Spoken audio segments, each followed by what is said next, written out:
As it was going down, the plane snagged power lines, leading to a massive fire in the area and caused thousands to lose power.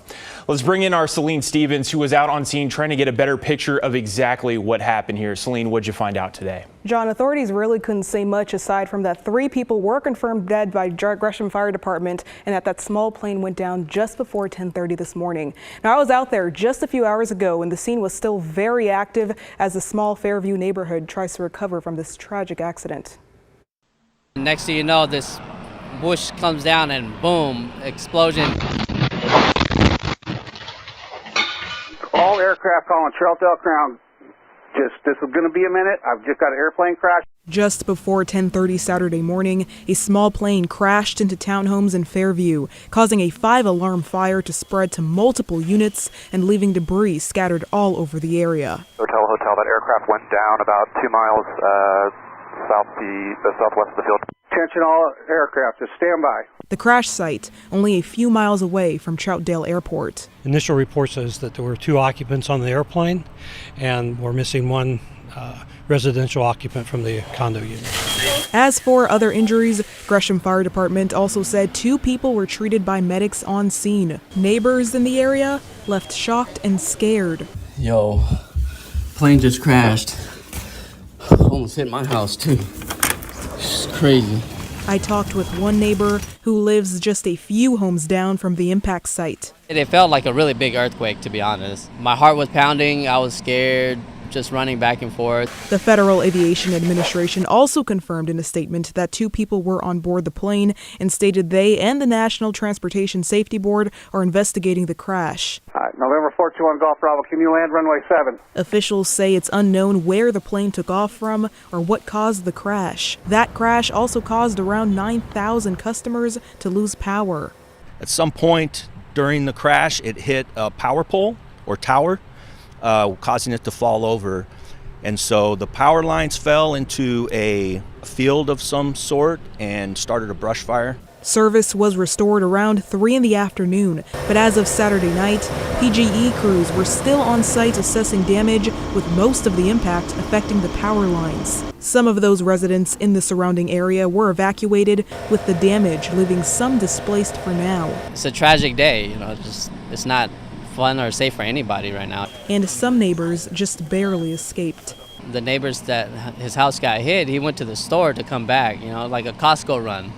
It's crazy, right? Like, if you think about it, it's like going to the store kind of saved his life. Now, although at least 3 people have been confirmed dead, Gresham Fire also said they could also not confirm whether those 3 consisted of the 2 on the plane and the 1 missing person from the home. The National Transportation Safety Board asks that witnesses to the accident or those who have surveillance video or just extra information contact them at witness@ntsb.gov. John, back to you. All right, Celine, thank you. Meanwhile, people living in the area were shocked at the unexpected tragedy right there in their neighborhood. Our Sydney Dorner was out on scene earlier today and spoke with those who witnessed the crash unfold. A loud boom. Up here on fire, we still have heavy fire coming through the roof and expanding to the next unit. Disturbing people in a small neighborhood in northeast Fairview. It was a pretty big impact. One neighbor that was a fairly close neighbor said the explosion shook him out of his chair. John Sampson was working on his way to his next job, never expecting to witness the minutes after a plane crash.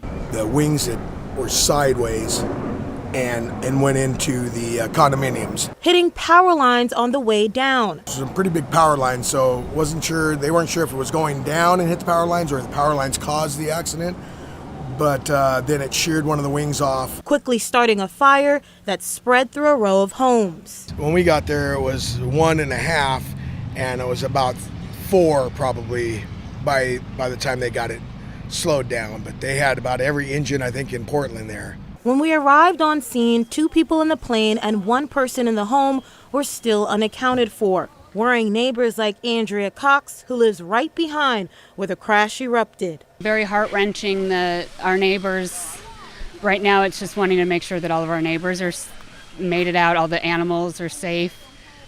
It's a very tragic situation. Sampson says you could feel the pain and shock of the neighborhood as they took the scene in. There's a lot of people crying. A lot of the neighbors were just beside themselves. They had their hands over their face, and it's pretty sad. You got fire in the garage below you. Kind of makes it all real when you see the damage. Now PGE will be assessing the damage as soon as they can safely get to their equipment. Back to you. All right, Sydney, thank you. Turning now to weather and taking a look out from our Wells Fargo Sky Cam at this hour. The last weekend of August and the last unofficial weekend of summer brought some serious heat to the metro area. For the third day in a row, we saw highs reach the mid and upper 90s. Let's bring in meteorologist Joe Ranieri now. Joe, what's the early part of September looking like? Tomorrow stays hot, but it's going to be a little bit cooler from what we have been seeing by close to 10 degrees. We got close to triple-digit heat earlier this afternoon. I'm going with highs right around 90 degrees tomorrow.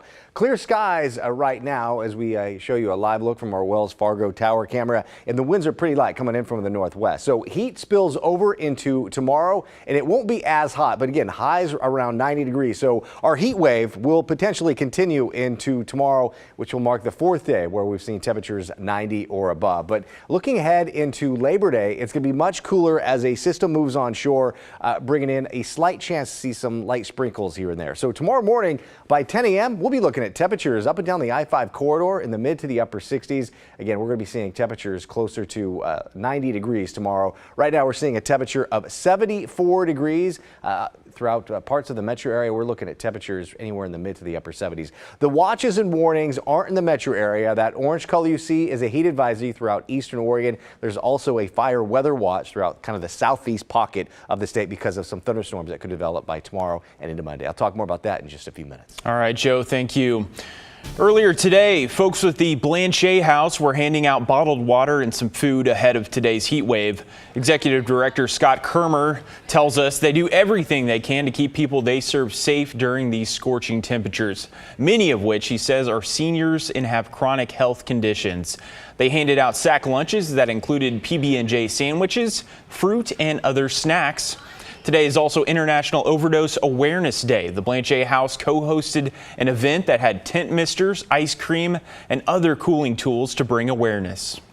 I would love for us as a community to really come together and find a way that we can solve for the dangers of these heat events for people, whether they're housed or unhoused, who are really susceptible to these conditions. If you'd like to help the Blanchet House in their efforts, they are looking for more water bottles for the people they serve. As Kerman says, they haven't received as many donations ahead of this heat wave, and you can just stop by and drop them off yourself.